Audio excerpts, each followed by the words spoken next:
중국 국민들이 수치심을 참지 못하고 발끈하며 속이 부글부글 끓고 있습니다. 호주 시드니 대학교 교수가 한국과 중국을 방문하여 연구한 논문 발표 때문인데요. 호주 교수는 논문에서 무슨 내용을 발제했기에 중국 사람들이 수치심을 참지 못하고 소가리를 하고 있는 것일까요? 오늘은 이 중대 발표를 통해서 두 나라의 실체를 알아보겠습니다. 시작에 앞서 1초만 협조해주세요. 구독, 좋아요 눌러주시면 이 영상을 만드는데 큰 힘이 됩니다. 바로 시작하겠습니다. 저는 호주 시드니 대학교에서 동아시아학을 전공한 제임스 윌슨입니다. 아시아 국가들의 시민의식 비교 연구를 하면서 특별히 중국과 한국에 관심을 두게 되었습니다. 두 나라 모두 유교 문화권에 속해 있지만 현대 사회에서 보여주는 시민의식은 하늘과 땅 차이라고 할 수 있을 정도로 달랐습니다. 처음 중국 베이징에 도착했을 때의 충격을 아직도 잊을 수 없습니다. 공항에서 시내로 향하는 길에서 차들이 신호를 무시하고 사람들이 무단횡단을 하는 모습을 보았습니다. 택시기사에게 이유를 물었더니 중국에서는 다들 이렇게 해요라고 대수롭지 않게 말하더군요. 길거리에서는 많은 사람들이 아무 곳에나 쓰레기를 버리고 공공장소에서 큰 소리로 통화하며 때로는 바닥에 침을 뱉기까지 했습니다. 반면 한국에 도착했을 때는 완전히 다른 세상을 경험했습니다. 인천공항부터 깨끗하고 질서정연한 모습에 놀랐습니다. 지하철에서는 사람들이 줄을 서서 기다리고 노약자석은 비워두는 모습이 인상적이었죠. 쓰레기통이 없는 곳에서도 사람들은 쓰레기를 들고 다니며 적절한 곳에 버렸습니다. 서울 시내에서 가장 놀란 점은 새벽 3시에도 차들이 빨간 신호등 앞에서 멈춰 서 있는 모습이었습니다. 아무도 지켜보지 않는데도 규칙을 지키는 모습에 감동했습니다. 중국에서는 경찰이 보이지 않으면 신호를 무시하는 것이 일상이었기 때문입니다. 한국에서 3개월, 중국에서 3개월을 지내며 사람들의 일상을 관찰했습니다. 그 결과 한국의 시민의식이 중국보다 최소 30년 이상 앞서 있다는 결론에 도달했습니다. 이는 단순한 느낌이 아니라 여러 지표와 현장 연구를 통해 얻은 객관적인 결과입니다. 한국인들은 자발적으로 질서를 만들고 지키는 모습을 보여주었습니다. 버스 정류장에서 줄서기, 공공장소에서 소음 자제하기, 쓰레기 분리수거 등 작은 일상에서부터 시민의식이 깊이 뿌리내려 있었습니다. 특히 분리수거 시스템은 세계 어느 나라와 비교해도 뒤지지 않을 정도로 잘 정착되어 있었습니다. 중국 상하이에서 지내며 현지인 친구들에게 물었습니다. 왜 사람들이 공공규칙을 잘 지키지 않나요? 그들의 대답은 흥미로웠습니다. 정부가 시키면 하겠지만 그렇지 않으면 굳이 불편한 일을 할 필요가 없다고 생각해요. 이러한 차이는 결국 두 나라의 정치체제와 역사적 경험에서 비롯된 것입니다. 한국은 민주화 투쟁을 통해 시민들이 스스로 주권을 쟁취한 역사가 있습니다. 반면 중국은 여전히 중앙집권적 통제 하에 있어 시민들의 자발적인 참여와 책임의식이 발달할 기회가 적었던 것이죠. 제 연구 결과를 호주 시드니 대학에서 발표했을 때 많은 학자들이 공감했습니다. 특히 놀라운 점은 한국의 시민의식 발전 속도입니다. 불과 40년 전만 해도 한국도 지금의 중국과 비슷한 수준이었으나 민주화 이후 빠르게 선진국형 시민의식을 갖추게 되었다는 점입니다. 이것이 현재 한국 시민의식의 근간이 된 것이죠. 그래서 투표율도 높고 정치 참여도 활발합니다. 실제로 한국의 선거 투표율은 중국의 지방선거보다 훨씬 높았습니다. 물론 중국의 선거 시스템 자체가 다르긴 하지만요. 광화문 광장에서 본 평화로운 집회는 정말 인상적이었습니다. 수십만 명이 모여도 폭력 사태 없이 자신들의 목소리를 내는 모습은 성숙한 시민의식의 증거였습니다. 제가 중국에서는 상상할 수 없는 광경이었죠. 중국에서 이런 대규모 집회는 곧바로 진압 대상이 되니까요. 부산에서 만난 한 할아버지의 말씀이 아직도 기억에 남습니다. 젊은이들은 모르지만 우리는 나라를 바꾸는 경험을 했소. 그게 얼마나 소중한지 알기에 우리 목소리를 내야 하는 거요. 이처럼 국민이 직접 정치와 제도를 바꾼 경험은 시민의식 형성에 결정적인 역할을 했습니다. 대조적으로 중국 베이징에서 만난 대학생들은 정치적 발언에 매우 조심스러워했습니다. 그들은 우리의 목소리가 제도 밖에 있다고 느끼고 있었습니다. 정부의 결정에 영향을 미칠 수 있다는 생각 자체를 하지 않는 것이죠. 이것이 한국과 중국의 큰 차이점이었습니다. 한국의 시민단체 활동도 주목할 만했습니다. 정부 정책에 대한 감시, 환경보호, 소비자 권익 보호 등 다양한 분야에서 시민들의 자발적인 참여가 이루어지고 있었습니다. 서울 시내 곳곳에서 만난 시민단체들은 정부 지원 없이도 활발히 활동하고 있었죠. 수원에서 열린 지역 주민회의에 참석했을 때의 경험도 잊을 수 없습니다. 주민들이 직접 지역 문제를 논의하고 해결책을 모색하는 모습은 풀뿌리 민주주의의 좋은 예였습니다. 한 주민은 우리가 이 지역의 주인이니 우리가 목소리를 내야죠 라고 당연하게 말했습니다. 반면 중국 상하이에서 본 주민회의는 대부분 관리들이 결정한 사항을 전달하는 자리였습니다. 주민들의 의견은 제한적으로만 반영되었고 근본적인 변화를 이끌어내기는 어려웠습니다. 중국의 한 사회학자는 중국은 아직 시민사회가 충분히 발달하지 못했다고 인정했습니다. 저는 한국과 중국의 대학생들을 대상으로 설문조사도 실시했습니다. 사회 변화를 위해 무엇을 할 수 있다고 생각하는가? 라는 질문에 한국 학생들은 구체적인 참여 방법을 많이 언급했습니다. 투표, 서명운동, 시위, 소셜미디어 활동 등 다양한 방법으로 자신의 목소리를 낼 수 있다고 믿었죠. 같은 질문에 중국 학생들은 주로 좋은 직업을 가져 사회에 기여한다. 또는 법을 잘 지킨다 정도로 답했습니다. 정치적 참여나 사회 변화에 대한 적극적인 역할은 거의 언급하지 않았습니다. 이는 두 나라의 정치 문화 차이를 잘 보여주는 결과였습니다. 한국에서는 어린 학생들도 민주주의 교육을 받습니다. 초등학교에서부터 학급 회의를 통해 의사결정 과정에 참여하고 학생의 선거를 통해 민주적 절차를 경험합니다. 이런 교육이 민주시민 양성에 큰 역할을 하고 있었습니다. 이러한 차이점들을 종합해보면 한국의 민주주의는 단순한 제도가 아니라 일상 속에 살아있는 문화였습니다. 국민이 나라의 주인이라는 의식이 깊이 뿌리내린 것이죠. 이것이 바로 한국이 중국보다 30년 이상 앞서 있다고 말할 수 있는 근거입니다. 한국 사회의 또 다른 놀라운 측면은 일상생활 속에 깊이 뿌리내린 질서의식입니다.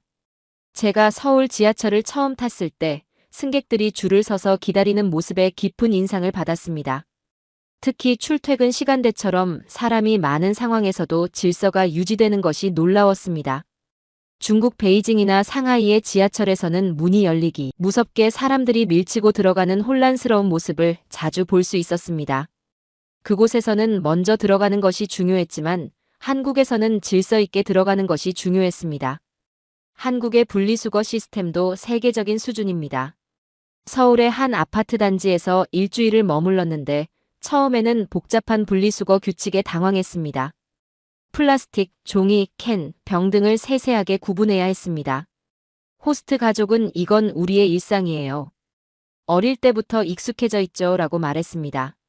반면 중국 상하이의 고급 아파트에서도 분리수거는 형식적인 수준에 그쳤습니다. 많은 사람들이 귀찮다는 이유로 제대로 분류하지 않았고 수거 과정에서도 다시 섞이는 경우가 많았습니다.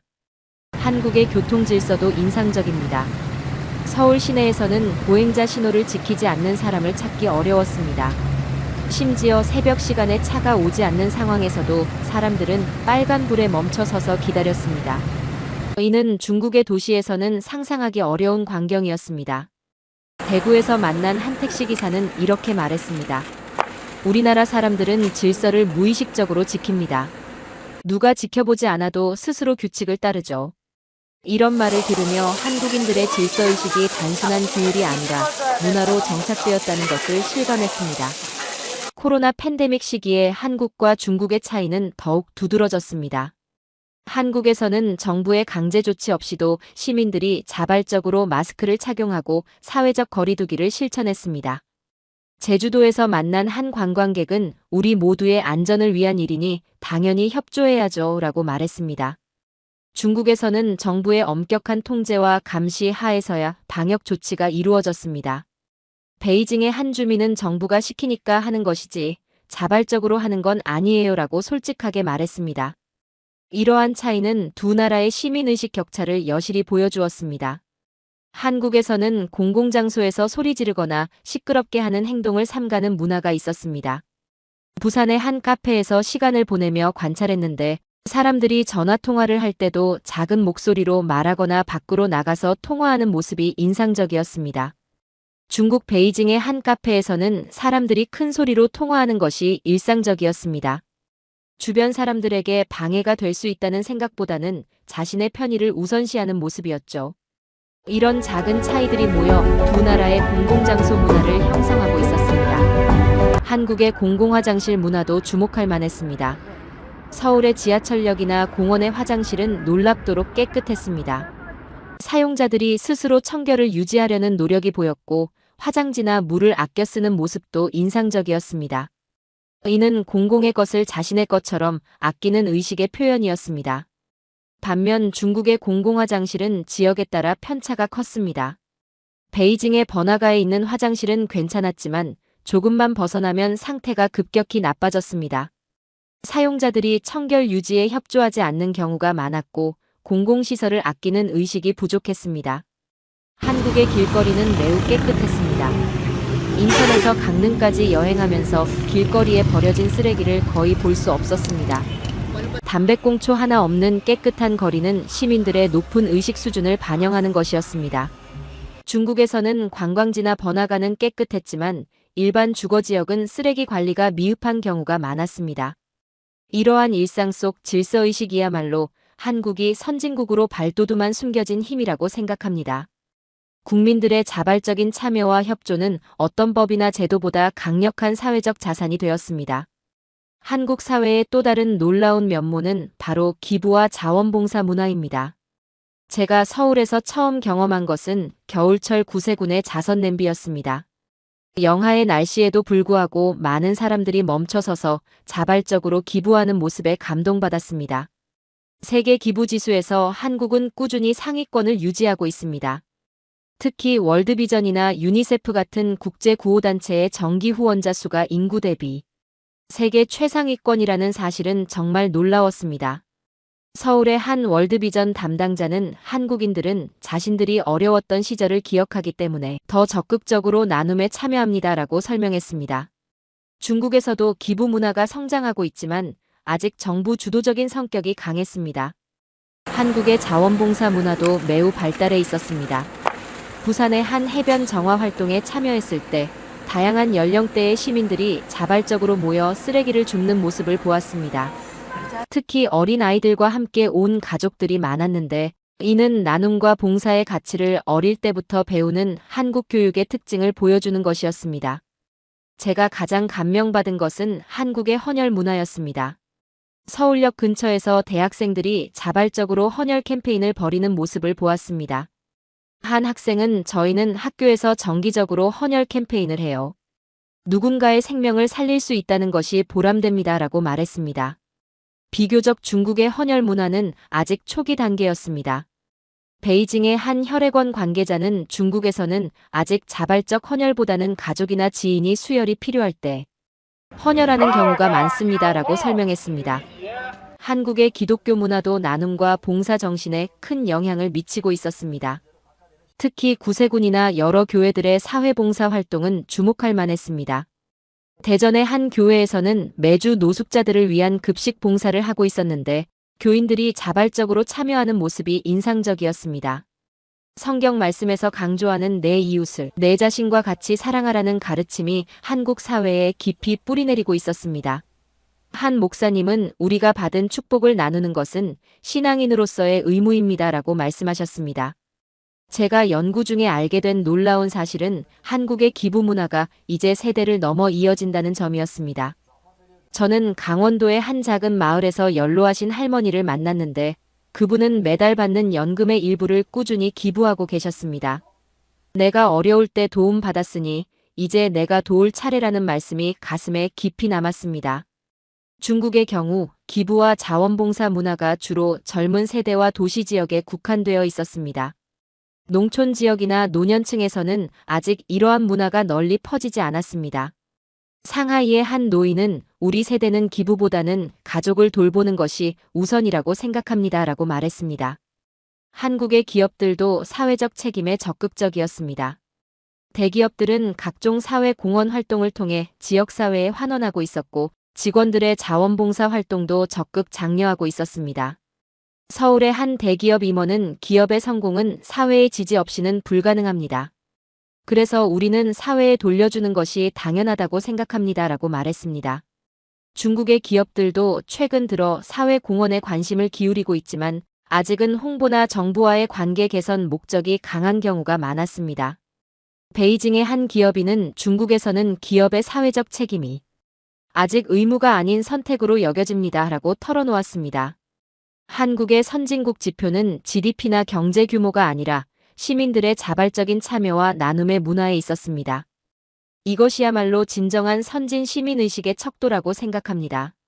한국인들은 누가 시키지 않아도 스스로 움직이고 함께 나누는 문화를 가지고 있었습니다. 이런 점에서 한국은 분명 중국보다 앞서 있었습니다. 경제 규모로는 중국이 크지만 시민의식과 나눔의 문화에서는 한국이 훨씬 발전해 있었습니다. 이것이 제가 한국의 시민의식이 중국보다 30년 이상 앞서 있다고 주장하는 또 하나의 이유입니다.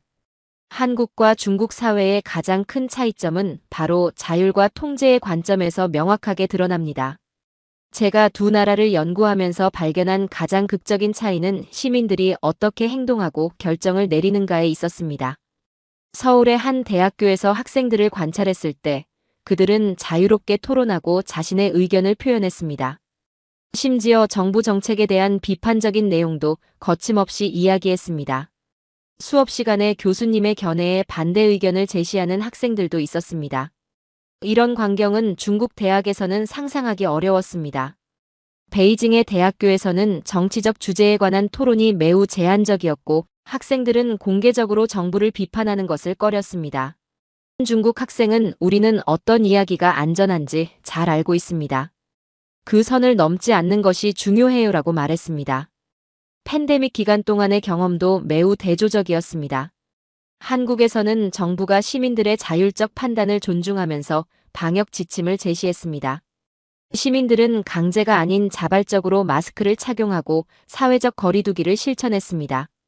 제주도의 한 카페 주인은 정부가 일일이 감시하지 않아도 우리는 알아서 방역 수칙을 지켰습니다. 그것이 우리 모두를 위한 일이라는 걸 알았기 때문이죠 라고 말했습니다. 반면 중국에서는 엄격한 통제와 감시 시스템이 가동되었습니다. 상하이에서는 건물 출입구마다 경비원이 체온을 측정하고 건강 코드를 확인했습니다. 시민들은 자신의 행동이 계속 감시받는다는 느낌을 받았습니다. 우한의 한 주민은 우리는 정부의 지시를 따라야 했습니다. 그렇지 않으면 벌금이나 처벌을 받았으니까요 라고 말했습니다. 이러한 차이는 두 사회의 근본적인 작동 방식을 보여주는 것이었습니다. 한국의 교통 문화에서도 이러한 차이가 명확히 드러났습니다. 서울의 도로에서는 대부분의 운전자들이 자발적으로 교통규칙을 준수했습니다. 심지어 경찰이 없는 시골 도로에서도 안전벨트를 매고 속도 제한을 지키는 운전자들이 많았습니다. 한국의 한 운전자는 규칙을 지키는 것은 남을 위한 것이 아니라 우리 모두의 안전을 위한 것입니다 라고 말했습니다. 이는 자율적 책임의식이 내면화된 모습이었습니다. 중국 광저우의 도로에서는 신호등이 있어도 무시하고 지나가는 차들이 많았고 차선 변경 신호를 사용하지 않는 것이 일상적이었습니다. 베이징의 한 택시기사는 여기서는 규칙보다 현실적인 도로 상황이 더 중요합니다라고 말했습니다. 일상생활에서도 이런 차이는 뚜렷했습니다. 한국에서는 시민들이 자발적으로 쓰레기를 분리배출하고 공공장소를 깨끗하게 유지했습니다. 대구의 한 시민은 이런 행동이 특별한 것이 아니라 당연한 시민의 의무라고 생각합니다라고 말했습니다. 중국에서는 공공질서가 주로 벌금이나 처벌의 위협에 의해 유지되는 경향이 있었습니다. 상하이의 한 공원에는 쓰레기를 버리면 벌금 50위안이라는 경고문이 곳곳에 붙어 있었습니다. 하지만 감시자가 없는 곳에서는 이런 규칙이 잘 지켜지지 않았습니다. 한국의 민주주의 사회에서는 개인의 자율성과 책임이 강조되는 반면 중국의 권위주의 체제에서는 통제와 복종이 중요시되었습니다. 이러한 차이는 단순한 정치 체제의 차이를 넘어 시민들의 일상적인 행동 방식과 사고방식까지 영향을 미치고 있었습니다. 서울의 한 사회학 교수는 한국인들은 자율적으로 판단하고 행동하는 것에 익숙합니다. 이는 민주주의 사회에서 시민들이 갖춰야 할 가장 중요한 자질입니다라고 말했습니다. 중국 베이징의 한 교수는 중국은 아직 사회적 자본이 충분히 축적되지 않았습니다. 그래서 강력한 통제가 필요한 단계입니다라고 설명했습니다. 이는 두 나라의 발전 단계 차이를 인정하는 발언이었습니다. 한국의 자율성은 높은 수준의 시민의식과 사회적 신뢰를 바탕으로 하고 있었습니다. 한국 사회는 마스크를 써라, 마라 말 안 해도 알아서 하는 국민이 되어 있었습니다. 이것이 바로 선진 시민의식의 핵심이었습니다. 이러한 자율과 통제의 차이는 두 나라 사이의 시민의식 격차를 가장 잘 보여주는 증거였습니다. 한국이 중국보다 30년 이상 앞서 있다는 제 주장은 바로 이런 일상적인 행동 방식의 차이에서 비롯된 것입니다. 이제 객관적인 국제 지표를 통해 한국과 중국의 시민의식 차이를 살펴보겠습니다. 수치로 표현된 지표들은 제 개인적인 관찰을 넘어서는 객관적인 증거를 제공합니다. 프리덤 하우스가 매년 발표하는 세계 자유지수에서 한국은 아시아 국가 중 상위권을 차지하고 있습니다. 정치적 자유와 시민의 자유 부문에서 한국은 꾸준히 높은 점수를 받고 있었습니다. 반면 중국은 하위권에 머물러 있었습니다. 서울대학교의 한 정치학 교수는 자유로운 사회일수록 시민들의 자발적 참여가 활발해집니다. 한국은 지난 수십 년간 민주화를 통해 이러한 자유를 확보했습니다라고 설명했습니다. 월드 기빙 인덱스는 전 세계 국가들의 기부와 자원봉사 수준을 측정하는 지표입니다. 이 지표에서도 한국은 중국보다 훨씬 앞서 있었습니다.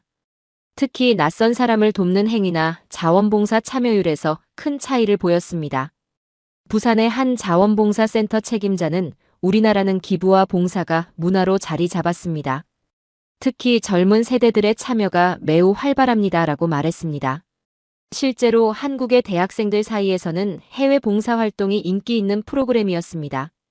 시민 참여 지수에서도 한국은 중국을 크게 앞서고 있었습니다. 투표율, 시민단체 활동, 지역사회 참여 등 다양한 영역에서 한국 시민들의 참여도가 높게 나타났습니다. 대전의 한 시민단체 활동가는 한국에서는 일반 시민들도 사회 문제에 목소리를 내는 것이 일상화되어 있습니다. 이는 성숙한 시민사회의 모습입니다라고 말했습니다.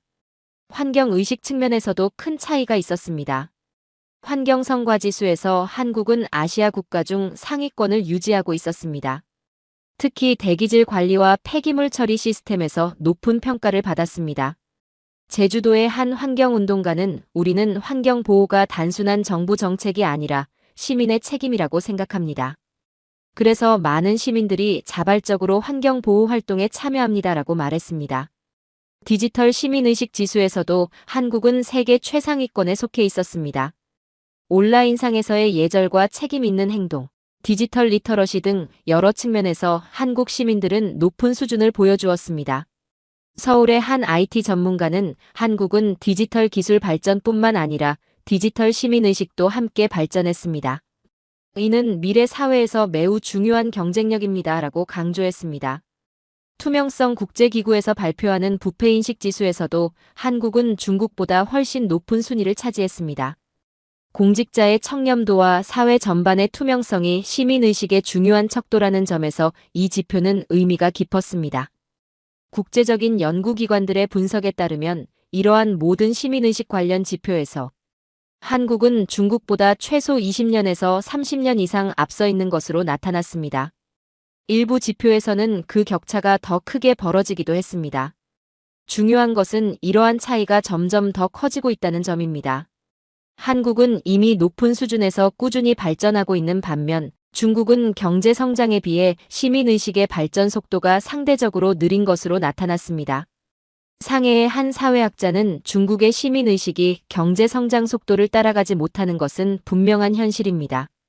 이는 우리 사회의 중요한 과제입니다라고 인정했습니다.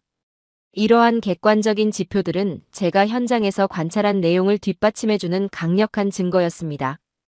한국과 중국의 시민의식 격차는 단순한 느낌이나 인상이 아니라 수치로 증명된 팩트였습니다. 제가 시드니 대학에서 이 연구 결과를 발표했을 때 동료 학자들은 이런 격차가 어떻게 형성되었는지에 대해 질문했습니다. 그 답은 복잡하지만 핵심은 한국의 민주화 과정과 시민들의 자발적인 참여에 있었습니다.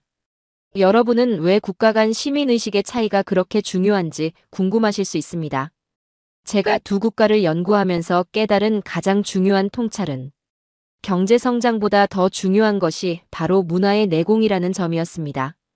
중국은 놀라운 경제 성장을 이루었고 거대한 도시들과 초고층 빌딩들이 우후죽순 생겨났습니다.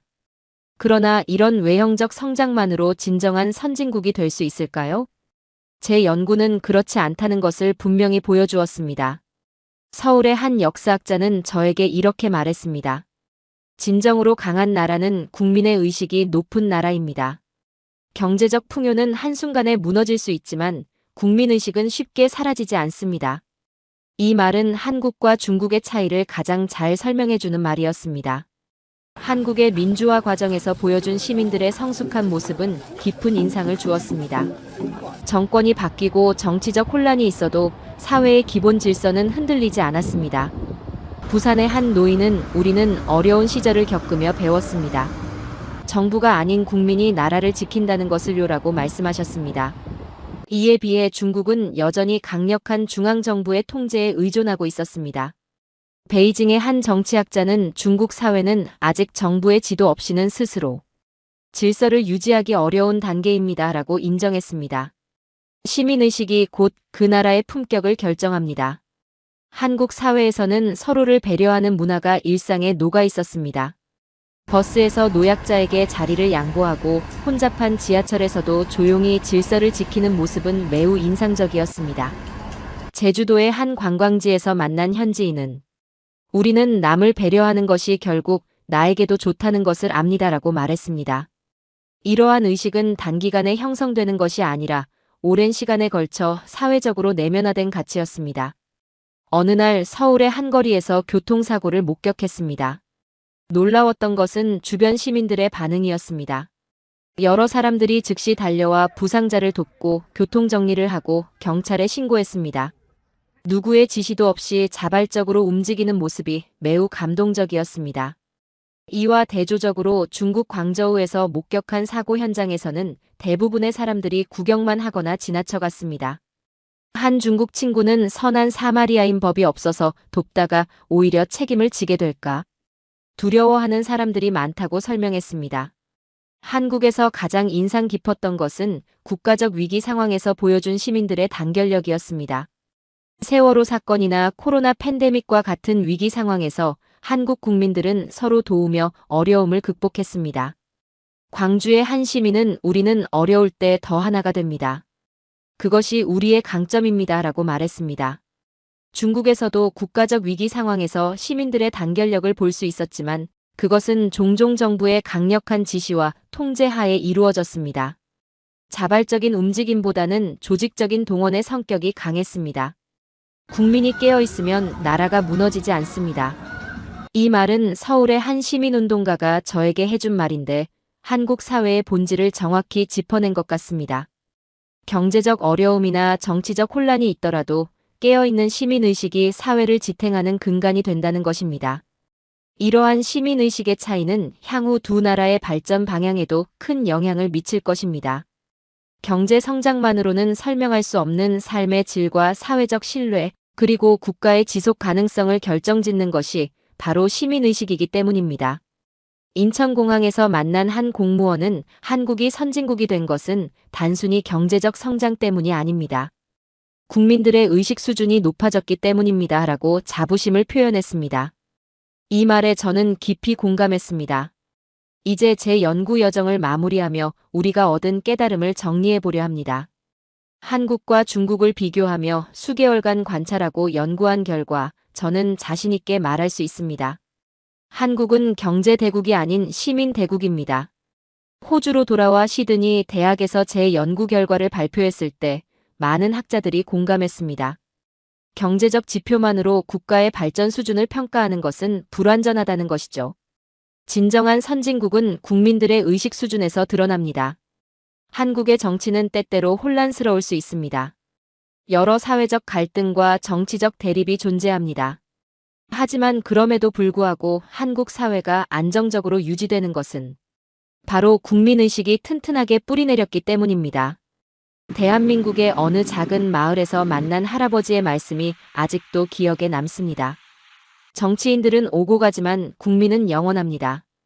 우리가 이 나라의 진짜 주인입니다.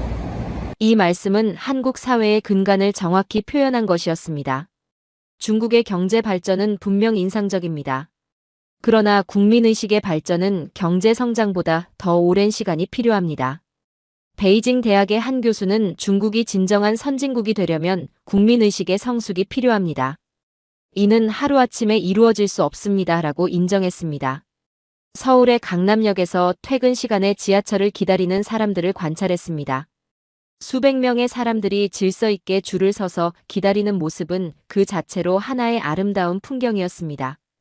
아무도 감시하지 않아도, 아무도 지시하지 않아도 스스로 만들어가는 질서였습니다. 우리는 질서의 국민입니다. 이 말은 제가 한국을 연구하며 가장 자주 들었던 표현입니다. 단순한 자랑이 아니라 그들의 일상에서 자연스럽게 드러나는 모습이었습니다. 길을 건널 때, 음식을 주문할 때, 버스를 기다릴 때 모든 상황에서 질서는 한국인의 정체성이 되어 있었습니다. 한국의 한 사회학자는 우리의 질서의식은 역사적 시련을 통해 형성되었습니다. 한국 사회가 빠르게 발전할 수 있었던 것은 국민들의 자발적인 협력과 질서가 있었기 때문입니다라고 설명했습니다. 제가 특히 감명받은 것은 위기 상황에서 보여주는 한국인들의 자발적인 대응이었습니다. 자연재해나 사회적 위기 상황에서 시민들이 스스로 나서서 서로를 돕고 질서를 유지하고 어려움을 극복하는 모습은 진정한 시민의식의 표현이었습니다. 우리는 스스로를 지키는 국민입니다. 그게 한국입니다. 부산의 한 어부가 해준 이 말은 제 연구의 핵심을 정확히 짚어냈습니다. 외부의 통제나 압력이 아닌 내면화된 가치와 책임감으로 움직이는 사회. 그것이 바로 한국의 모습이었습니다. 호주로 돌아와 연구 결과를 정리하며 저는 한국과 중국의 시민의식 격차가 최소 30년 이상이라는 결론에 확신을 갖게 되었습니다. 이는 단순한 느낌이나 인상이 아니라 여러 사회적 지표와 실제 관찰 결과를 종합한 것입니다. 중국도 언젠가는 한국과 같은 수준의 시민의식을 갖출 수 있을 것입니다. 하지만 그것은 단순히 시간이 흐른다고 자동적으로 이루어지는 것이 아닙니다. 사회 제도의 변화와 교육, 그리고 무엇보다 국민들 스스로의 자각과 노력이 필요합니다. 제 연구 결과가 발표된 후 여러 국제 학술지에서 관심을 보였습니다. 특히 시민의식이 국가 발전에 미치는 영향에 대한 새로운 시각을 제시했다는 평가를 받았습니다. 한국의 사례는 경제개발 모델을 넘어 시민, 사회 발전 모델로서 세계 여러 나라의 좋은 본보기가 될 수 있습니다. 이제 저는 자신있게 말할 수 있습니다. 한국은 진정한 선진국입니다. 그 기준은 GDP나 경제력이 아니라 국민들의 의식 수준입니다. 스스로 질서를 만들고 서로를 배려하고 사회적 책임을 다하는 국민. 그것이 바로 한국의 진정한 자랑입니다. 연구를 마치며 저는 한국인들에게 감사의 마음을 전하고 싶습니다. 여러분의 일상 속에서 보여준 시민의식은 저에게 큰 감동과 배움을 주었습니다. 한국이 앞으로도 이런 시민의식을 바탕으로 더욱 발전해 나가길 진심으로 바랍니다. 우리는 스스로를 지키는 국민입니다. 그게 한국입니다. 한국이 국민의식이 높아진 것은 교회가 교육을 통해서 이루어진 것을 인정합니다. 이 말을 마지막으로 제 연구 여정을 마칩니다.